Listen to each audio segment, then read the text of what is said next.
A new federal lawsuit filed in Manhattan says Goldman Sachs and other Wall Street banks rigged the U.S. Treasury bond market to gain profits for themselves. The banks allegedly pulled this off by secretly sharing clients' information in online chat rooms. Join me to talk about this is Daniel DiMartino Booth, founder of Money Strong LLC and author of Fed Up, an insider's take on why the Federal Reserve is bad for America. Danielle, first of all, it's a repeat, isn't it? The first time when the last burn down took place, we didn't throw anybody in prison. You know, you had Eric Holder that wouldn't throw him in prison. You had Obama that told us everybody was going to go to prison when he was running, and then nothing happened. Loretta Lynch, nobody thrown in prison. They committed the worst kinds of felonies. And here we go again.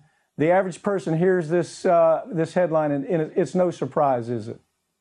You know, it really isn't. And we can go back even further to when Salomon Brothers fell down, and a certain individual by the name of Jay Powell was at the United States Treasury because Salomon Brothers came down because of Treasury rigging on their part. That was when he installed Warren Buffett to run the company, and that ended up being the downfall of a major firm. If we could get this done in the early 1990s, why on earth did we fail so miserably with no perp walks in the aftermath of the greatest financial crisis since the Great Depression? It really begs to reason. Well, you know, it's getting to where it's just such the norm, Danielle. We see them, these Wall Streeters, they commit the types of fraud that would have the average person on the street thrown in prison for the rest of their lives. These are cats that get fined $1 billion. It's just a cost of doing business. Anytime you see a fine where they're fined $1 billion, understand they've made $50 billion. So nobody actually learns. There's no cultural change. This lawsuit is an extension of the Department of Justice's probe that started in 2015. Since then, Goldman Sachs has become more the focus in this probe. Can people expect a fair conclusion to this investigation, given the fact that former Goldman alumni sit on top of government positions and they seem bulletproof? They just never go to prison, no matter what they do. What's your take? Well, I'll give you this much. It's very bad optics right now for there to be the person running the U.S. Treasury to be theoretically in charge of spearheading this investigation when as chief operating officer at the time that these alleged misdeeds took place, he was in charge of that very Treasury unit. I mean, the word recusal certainly comes to mind when you talk about this. But again, the optics could not be any worse, especially as you say that there are other broker-dealers that are involved. There are other primary dealers that are involved with this probe, but it does appear that Goldman Sachs is the focal point in this particular inquiry.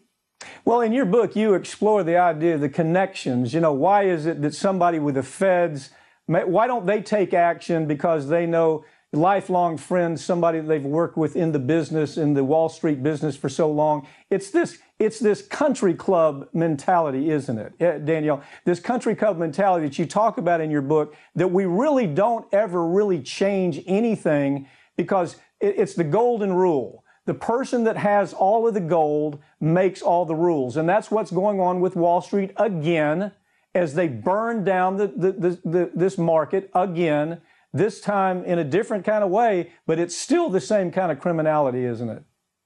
You know, it is. And I'll take you back to when Alan Greenspan first took office. People forget that August the 11th, 1987 was just a few months away from the Black Monday, the October 19th, 1987 crash.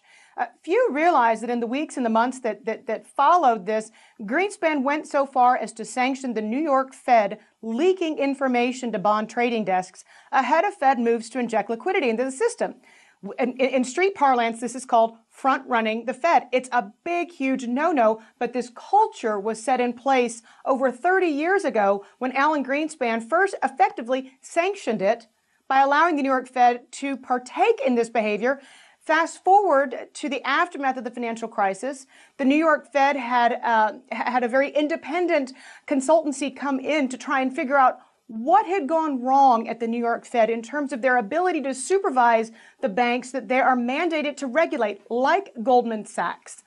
And it was determined at the time that in supervision and regulation at the Fed, that it was a big no-no to raise your hand and say something. One would have thought that after the determination of this inquiry concluded, that this nefarious behavior would have come to a screeching halt. But clearly, given the evidence and some of the people who have been subpoenaed and are willing to speak on behalf of this case, it didn't end. No, and it doesn't end, Danielle. As you've pointed out so many times in the things that you've written, I wish everybody could read your material and they'd understand nothing changes without a perp walk. Nothing changes. These characters don't look like they're street thugs, but they are. They're Wall Street thugs. And now they're going to do this with the bond market. We're going to see the same thing happen with the bond market that we saw with the housing market. This kind of insider information is nothing new. And what I'm wondering, what is your take on why Obama ran for president, telling us that he was going to do something about it, he was going to change Wall Street, people were going to go to jail, and all of a sudden, zero happened. We had, matter of fact, the person he puts in charge comes from Covington Burling. Eric Holder actually worked for Wall Street criminals, and then they appoint him to be the AG. What is your take on what went wrong here? Look, it's very simple. In the case of Barack Obama, you can simply follow the money. With Freddie and Fannie, not to go off on a tangent here, but Obama was the third largest recipient of funds from Freddie and Fannie. Wall Street banks did quite a lot to put Barack Obama in office upon his reelection, and it's as you say, no perp walks were the result. My good friend Gillian Tett, who's an editor over the Financial Times, wrote back in 2009 that there would be serious societal ramifications if no perp walks that gave the public a sense of closure, like the Keating Five in the aftermath of the savings and loan crisis. She said that the public would become unglued, which it clearly has, if no perp walks followed what had gone on Wall Street. And here we are over a decade later, still having this discussion. Isn't it wild? Now, I got to close with this, but isn't it wild? Ronald Reagan had 600 bankers arrested. Most of them had to serve time over the S&L crisis. And he was supposed to be this conservative, I'm all for business kind of president. And then Obama, who makes all these promises, does nothing. And because of that, because of Obama's inactivity, there's no other way to put this, because of his inactivity and because of Eric Holder's inactivity on this, their unwillingness to prosecute these Wall Streeters, now this whole thing is happening again with the bond market. And it's just a tragedy. It just continues and continues. Danielle, keep writing, okay? Keep writing and Absolutely. talking about this topic. You're a star out there, okay? Thanks. Thank you. Thank you.